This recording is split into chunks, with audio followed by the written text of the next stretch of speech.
Welcome viewers, news 24 এর সাপ্তাহিক আয়োজন তিব্বত লাক্সারি সো প্রেজেন্স বিনোদন 24 পাওয়ার্ড বাই ফার্স্ট ওয়াশ। সপ্তাহ জুড়ে শোবিজ অঙ্গনে ঘটে যাওয়া আলোচিত চমকপ্রদ সব ঘটনা এবং তার অন্তরালের গল্প নিয়ে আজ চলে এসেছি আমি শিলা। ক্যারিয়ারে প্রথমবারের মতো একসঙ্গে অভিনয় করতে যাচ্ছেন ঢাকাই সিনেমার জনপ্রিয় অভিনেতা চঞ্চল চৌধুরী ও গ্ল্যামারাস অভিনেত্রী পরিমণি। রবীন্দ্রনাথ ঠাকুরের ছোট গল্প শাস্তি থেকে অনুপ্রাণিত হয়ে একই নামে চলচ্চিত্র নির্মাণের ঘোষণা দিয়েছেন নির্মাতা লিসা গাজী। সিনেমাটির প্রধান চরিত্রে চঞ্চল চৌধুরী ও পরিমণির পাশাপাশি অভিনয় করবেন আনান সিদ্দিকা ও অর্ক দাস। রবীন্দ্রনাথ ঠাকুরের ছোট গল্প শাস্তি থেকে অনুপ্রাণিত হয়ে এবার একই নামে চলচ্চিত্র নির্মাণের ঘোষণা দিলেন বাড়ির নাম শাহানা খ্যাত নির্মাতা লিসা গাজী। আর এর মধ্য দিয়ে ক্যারিয়ারে প্রথমবারের মতো একসঙ্গে জুটি বাঁধবেন জনপ্রিয় অভিনেতা চঞ্চল চৌধুরী ও অভিনেত্রী পরিমণি। সিনেমাটিতে চঞ্চল চৌধুরী ও পরিমণি ছাড়াও বাকি দুই প্রধান চরিত্রে অভিনয় করবেন আনান সিদ্দিকা ও অর্ক দাস। সোমবার সন্ধ্যায় রাজধানীর একটি অভিজাত হোটেলে আয়োজিত এক সংবাদ সম্মেলনে সিনেমাটির আনুষ্ঠানিক ঘোষণা করা হয়। এদিন অনুষ্ঠানে উপস্থিত ছিলেন সিনেমাটির সকল কলাকুশলীরা। প্রথমবারের মতো রবীন্দ্রনাথ ঠাকুরের গল্পে কাজ করা প্রসঙ্গে দারুণ উচ্ছ্বাস প্রকাশ করেছেন সিনেমাটির অভিনয় শিল্পীরা। রবীন্দ্রনাথের কোনো গল্পে আমার এখন পর্যন্ত কাজ করা হয়নি, তাই এটা একটা বড় সুযোগ ছিল।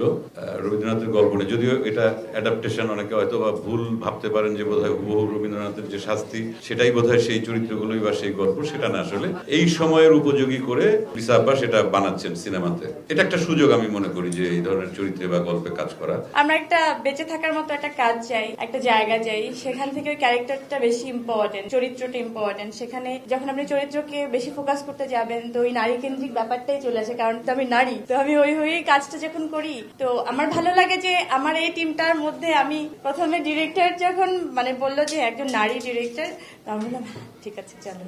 প্রথমত রাইটার হিসেবে খুবই এক্সাইটিং লাগছে, কারণ হয় না আপনি স্বপ্ন দেখেন, তারপর আপনার যেটা কল্পনা করেছেন সেটা হতে যাচ্ছে। আর অ্যাক্টর হিসেবে তো নার্ভাস, এক্সাইটেড এবং অনেক পাওয়ার জায়গা, শেখার জায়গা, কি বলবো, বলে শেষ করার নাই। এর আগে বাড়ির নাম শাহানা সিনেমাটি নির্মাণ করে দেশ ও দেশের বাইরে দারুণ প্রশংসা করান নির্মাতা লিসা গাজী। এবার রবীন্দ্রনাথ ঠাকুরের গল্পে সিনেমা নির্মাণ করা প্রসঙ্গে এ নির্মাতা জানান, রবীন্দ্রনাথ ঠাকুরের শাস্তি এবং এই শাস্তি এর মধ্যে পার্থক্য বা মিলগুলো কি? জীবনে কিছু কিছু গল্প থাকে না, যে যে সমস্ত গল্পগুলো আপনি ছোটবেলায় হয়তো পড়েছেন, তারপর আপনি বারবার পড়েন, যত দিন যায় আপনি যখন নতুন আলোকে পড়েন তখন সেই গল্পটা আবার অন্যভাবে দেখা দেয়। সেরকমই একটি গল্প শাস্তি। আন্তর্জাতিক প্রযোজনায় নির্মিত হচ্ছে শাস্তি। সিনেমাটির চিত্রনাট্য লিখেছেন লিসা গাজী, আনান সিদ্দিকা ও সাদিয়া ইসলাম রীতি। জনপ্রিয় সোশ্যাল মিডিয়া ইনফ্লুয়েন্সার লাকির রহস্যময় মৃত্যুকে ঘিরে আবর্তিত হয়েছে সিনেমাটির মূল গল্প। সবকিছু ঠিক থাকলে আগামী অক্টোবর মাস থেকে শুরু হতে পারে সিনেমাটির দৃশ্য ধারণের কাজ। শাহিন শুভ, নিউজ 24। না ফেরার দেশে পাড়ি জমিয়েছেন বাংলা সিনেমার সোনালী যুগের জনপ্রিয় অভিনেতা ও বিশিষ্ট নৃত্য পরিচালক ইলিয়াস জাভেদ। দীর্ঘদিন ধরে অসুস্থ থাকার পর গত বুধবার সকালে ঢাকার একটি বেসরকারি হাসপাতালে শেষ নিঃশ্বাস ত্যাগ করেন তিনি। ক্যান্সারের সঙ্গে দীর্ঘ লড়াই শেষে থেমে গেল এক বর্ণিল জীবন। সোহাগ চাঁদ বদনি ধ্বনি নাচো তো দেখি। 82 বছর বয়সে জীবনের মঞ্চ থেকে বিদায় নিলেন সোনালী যুগের কিংবদন্তি অভিনেতা ও নৃত্যশিল্পী ইলিয়াস জাভেদ। ক্যান্সারের সঙ্গে দীর্ঘ লড়াই শেষে থেমে গেল এক বর্ণিল জীবন। দীর্ঘদিন ধরে অসুস্থ থাকার পর গত বুধবার সকালে ঢাকার একটি বেসরকারি হাসপাতালে শেষ নিঃশ্বাস ত্যাগ করেন তিনি।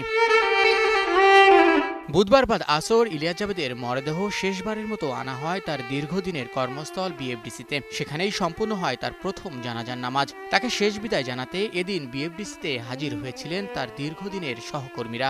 এই চলচ্চিত্র শিল্পকে যারা গড়ে তুলেছিলেন তার মধ্যে অন্যতম ছিলেন আমাদের নৃত্য পরিচালক এবং নায়ক ইলিয়াস জাভেদ। ইলিয়াস জাভেদ সম্পর্কে একটা কথা হয়তো আপনারা এই জেনারেশন জানেন না, যে মুক্তিযুদ্ধের আগে পাকিস্তানের সময়ে এই পূর্ব পাকিস্তানে যারা রয়ে গিয়েছিলেন এবং বাংলাদেশের এই মুক্তিযুদ্ধকে অবাঙালি হয়েও যারা সহযোগিতা করেছিলেন এবং এই চলচ্চিত্র শিল্পের সঙ্গে থেকে গিয়েছিলেন, তিনি অন্যতম একজন ইলিয়াস জাভেদ। আমরা সবাই মিলে এখন ওনার প্রয়োজন আমাদের সবাই দোয়া করা, যেভাবে হোক যে যেখান থেকে পারি স্মরণ করা, তাকে জাস্ট স্মরণ করা, জিকির করা, এটা সবচেয়ে গুরুত্বপূর্ণ বিষয়। জাভেদ মামার সাথে আসলে আমার কখনো কাজ করা হয়নি।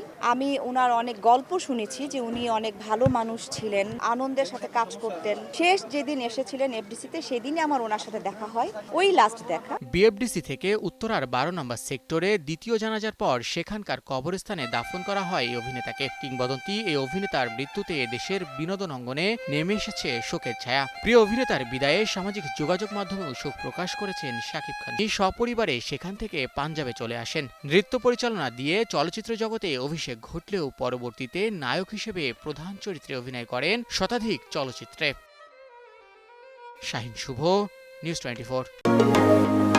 ভিউয়ার্স দেখছেন তিব্বত লাক্সারিস অফ প্রেজেন্স বিনোদন 24 পাওয়ার্ড বাই ফাস্ট ওয়াশ। নিচ্ছি একটা ব্রেক, ফিরছি আরও শোবিজ আপডেট নিয়ে।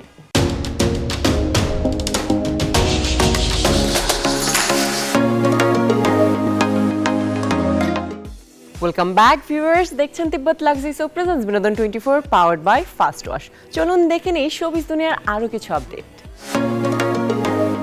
ক্যারিয়ারে প্রথমবারের মতো একসঙ্গে জুটি বাঁধছেন জনপ্রিয় অভিনেতা ইয়াশ রোহান ও অভিনেত্রী পারসা ইভানা। একসাথে আলাদা শিরোনামের এই ওয়েব ফিল্মের মধ্য দিয়ে প্রথমবারের মতো 1 ঘন্টার সিনেমার নতুন ফরম্যাট চালু করতে যাচ্ছে ওটিটি প্ল্যাটফর্ম হইচই। দীর্ঘ সময়ের সিরিজ আর পূর্ণদৈর্ঘ্য চলচ্চিত্রের মাঝামাঝি অবস্থানে থাকা এই ফরম্যাটে কিভাবে একটি পূর্ণাঙ্গ আবেগী অভিজ্ঞতা দেওয়া যায় সেই পরীক্ষাতেই নামছে নির্মাতা ও প্ল্যাটফর্ম দুপক্ষই। নগর জীবনের দ্রুতগতির ছকে আঁকা ভালোবাসা, কাজের চাপ, ব্যক্তিগত স্বপ্ন, সময়ের অভাব সব মিলিয়ে সম্পর্কের জটিল সমীকরণের বাস্তবতাকেই উপজীব্য করে এগিয়েছে এই সিনেমাটির গল্প। আগামী ঈদ উল ফিতরে মুক্তিকে ঘিরে এই নির্মাতা নির্মাণ করেছেন রেজাউর রহমান। সিনেমাটিতে আরও অভিনয় করেছেন তারেক এনাম খান, তুষার খান, রোজি সিদ্দিকী, দীপা খন্দকার সহ এক ঝাঁক অভিজ্ঞ শিল্পী। নেপাল আফ্রিকা ইন্টারন্যাশনাল ফিল্ম ফেস্টিভ্যালের ফিচার বিভাগে সেরা চলচ্চিত্রের পুরস্কার জিতেছে বাংলাদেশের সিনেমা সাতাও। রংপুর অঞ্চলের প্রান্তিক মানুষের জীবন ও সংকটের গল্প নিয়ে গণ অর্থায়নে নির্মিত হয়েছিল সিনেমাটি। নেপালের কাঠমান্ডুতে অনুষ্ঠিত এই উৎসবে বিশ্বের 20টি দেশের মোট 43টি চলচ্চিত্র অংশগ্রহণ করে। এর মধ্যে নেপালের 20টি চলচ্চিত্র এবং বাকি 19টি দেশের 23টি আন্তর্জাতিক চলচ্চিত্র এই প্রতিযোগিতায় স্থান পায়। মুক্তির 3 বছর পরও সাতাওয়ে আন্তর্জাতিক চলচ্চিত্র উৎসবে পুরস্কৃত হওয়ায় দারুণ আনন্দিত সিনেমাটি নির্মাতা খন্দকার সুমন। তিনি বলেন, এই স্বীকৃতি প্রমাণ করে গল্প যদি সত্যিকারের মানুষের কথা বলে তাহলে সময় কখনো তাকে পুরনো করে দেয় না। 97 মিনিটের এই সিনেমা 2023 সালের 27 জানুয়ারি দেশের 5টি প্রেক্ষাগৃহে মুক্তি পেয়েছিল। সিনেমাটি বিভিন্ন চরিত্রে অভিনয় করেছেন আইনুন নাহার পুতুল, ফজলুল হক ও আব্দুল্লাহ আল সেন্টু সহ আরও অনেকে। ক্যাপিটাল ড্রামার সফলতার পর এবার নতুন উদ্যোগ হিসেবে ক্যাপিটাল মিউজিকের কার্যক্রম শুরু করতে যাচ্ছে ক্যাপিটাল মাল্টিমিডিয়া। এরই ধারাবাহিকতা এবার চালু হচ্ছে ক্যাপিটাল মিউজিক লাউঞ্জ, যেখানে স্টেজ পারফরমেন্স করবেন দেশের সেরা সব সঙ্গীত শিল্পীরা। এরই মধ্যে ক্যাপিটাল মিউজিক লাউঞ্জে 5টি গানের জন্য চুক্তিবদ্ধ হয়েছেন জনপ্রিয় সঙ্গীত শিল্পী ইমরান মাহমুদুল। বুধবার ক্যাপিটাল FM 94.8 এর অফিসে head of radio capital Anwarul Alam সজলের সঙ্গে একটি চুক্তি সম্পন্ন করেন ইমরান। আগামী ঈদ উল ফিতর থেকে ক্যাপিটাল মিউজিক লাউঞ্জের ভিডিও আপলোড শুরু হবে। ভিউয়ার্স দেখছেন তিব্বত লাক্সারিস অফ প্রেজেন্স বিনোদন 24 পাওয়ার্ড বাই ফাস্ট ওয়াশ। নিচ্ছি একটা ব্রেক, ফিরছি আরও শোবিজ আপডেট নিয়ে।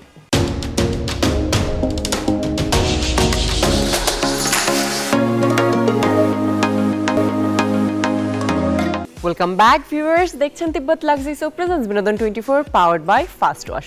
চলুন দেখে নেই শোবিজ দুনিয়ার আরও কিছু আপডেট।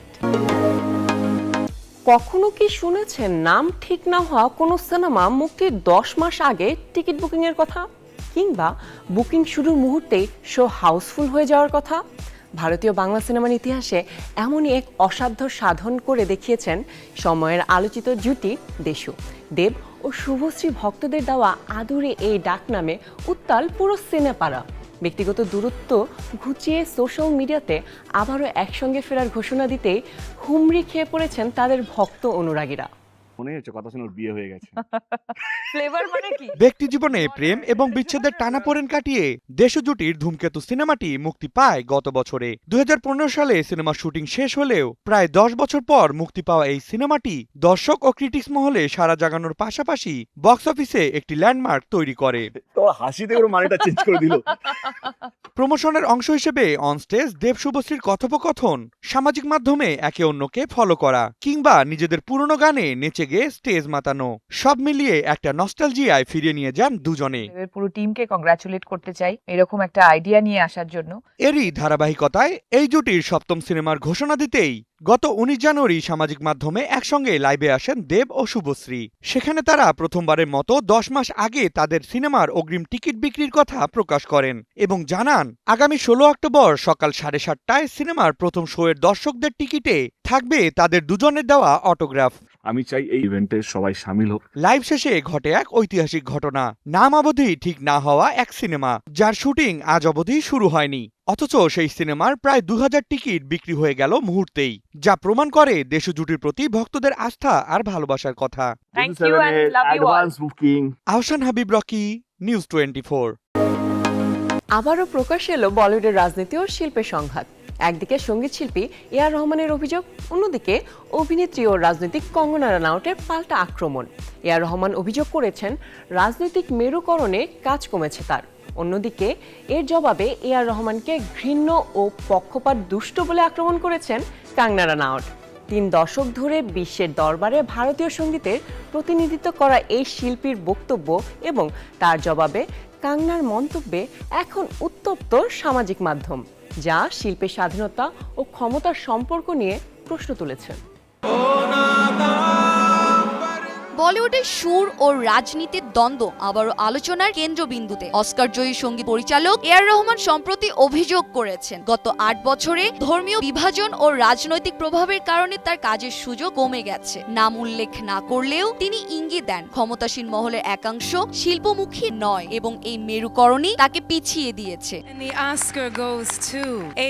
এআর রহমানের এই বক্তব্যে তীব্র প্রতিক্রিয়া জানান বলিউডের বিতর্কিত অভিনেত্রী ও বিজেপি নেত্রী কঙ্গনা রানাওয়াত। সামাজিক মাধ্যমে দেয়া এক করা পোস্টে তিনি রহমানকে ঘৃণ ও পক্ষপাত দুষ্টু বলে আক্রমণ করেন। কঙ্গনার দাবি, বিজেপিকে সমর্থন করার কারণেই তাকেও ইন্ডাস্ট্রিতে বৈষম্যের মুখে পড়তে হয়েছে। রহমানের অভিযোগ উড়িয়ে দিয়ে কঙ্গনা বলেন, এআর রহমানের চেয়ে বেশি পক্ষপাত দুষ্টু ও ঘৃণ মানুষ তিনি দেখেননি, হিংসা তাকে অন্ধ করে দিয়েছে। তিনি আরো বলেন, এআর রহমান কাজ হারাননি, বরং তিনি তার পছন্দের বাইরে যারা তাদের সুযোগ দিতে চান না।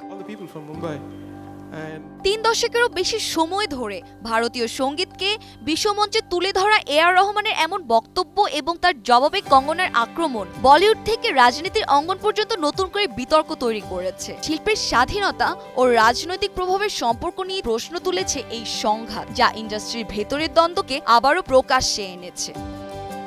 ফারিয়া চৌধুরী, ইতু, নিউজ 24।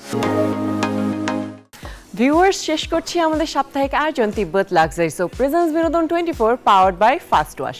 শোবিজ অঙ্গনের আলোচিত সব ঘটনা ও তার অন্তরালে গল্প জানতে দেখতে থাকুন বিনোদন 24। দেখা হবে আগামী সপ্তাহে নতুন আয়োজনে। Stay tuned, news 24।